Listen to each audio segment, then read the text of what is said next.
In the late 80s and early 90s, Capcom really hit their stride in the arcade, with fantastic titles such as Street Fighter, Knights of the Round, Street Fighter, Three Wonders, Street Fighter. But no matter how many different versions of Street Fighter they released, none of them could ever top the majesty that was Strider. Strider follows the story of Strider Hiryu, a sort of space ninja from the future. Well, I'm already on board with this plot. Anyway, Hiryu's off to go and defeat an evil tyrannical dictator, because, well, aren't they all? In order to do this, Hiryu's gotta navigate 5 different fortresses looking for his prey, and kill anything that gets in his way. One of the main focuses of Strider is movement. Hiryu's movements are spot on, which really helps the platforming.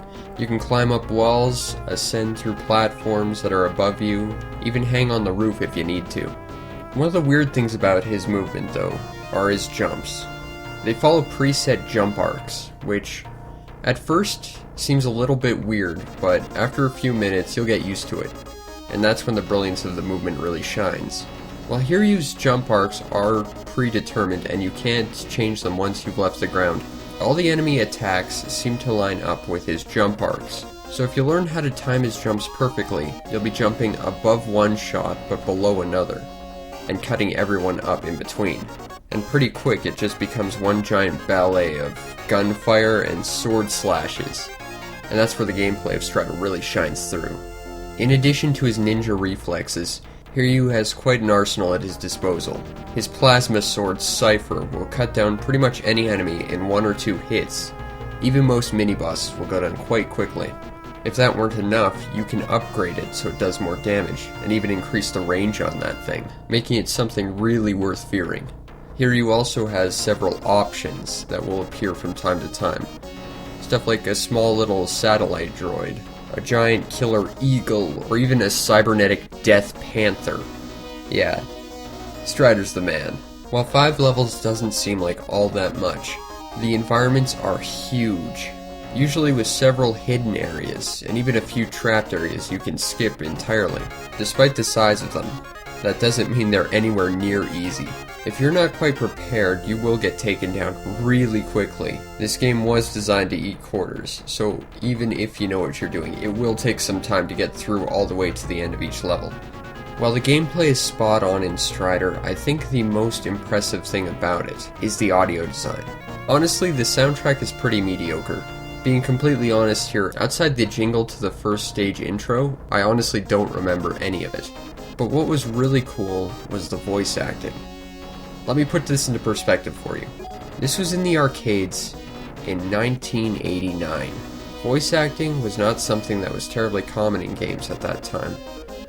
So having it there was really impressive.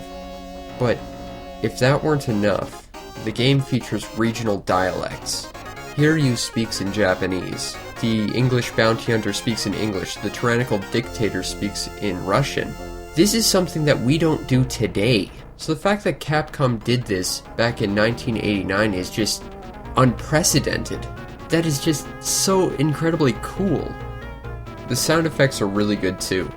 The explosions sound like they have a good amount of impact behind them, but the most important thing is the sound of Strider's sword, Cypher. It has the most satisfying slashing sound, and I swear, if you play that sound to anyone who has ever played Strider ever, without any context as to what it was, they would be able to tell you exactly what it is.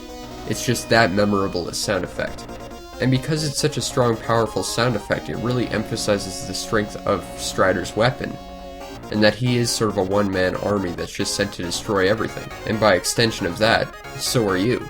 That simple audio cue helps emphasize both the character and player's strength, and makes the combat even more impactful because of it. The character designs and sprites are all really nice. They're tall and well-defined. They're just gorgeous how detailed they are. The animation is really nice as well. From the bosses attacking and transforming to even the simple sword slashes. It all looks really well done. The environments are super detailed as well, which makes them all fairly memorable.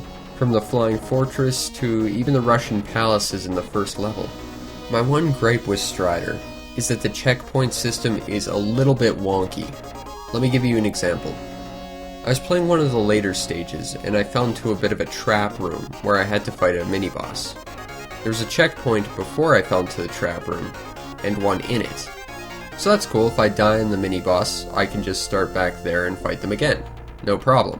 But what's weird is after I beat the mini-boss and continued after that, I died and appeared in the checkpoint prior to the mini-boss room. And then I fell in again and had to fight them all over again. So, the checkpoint system isn't infallible, and it's a little bit messed up, but I think that's a minor gripe. This game can be picked up on the arcade, of course, as well as having an arcade port in Capcom's Arcade Classics Volume 2, also the remix version on the PSP. There was also an arcade port of it available in Strider 2 on the PS1, as well as a fairly competent port on the Genesis. There's also one on the NES, however that is a completely different game with the same name, because that used to happen in the 90s. Not anymore. We just sort of name new versions of that series with the first name.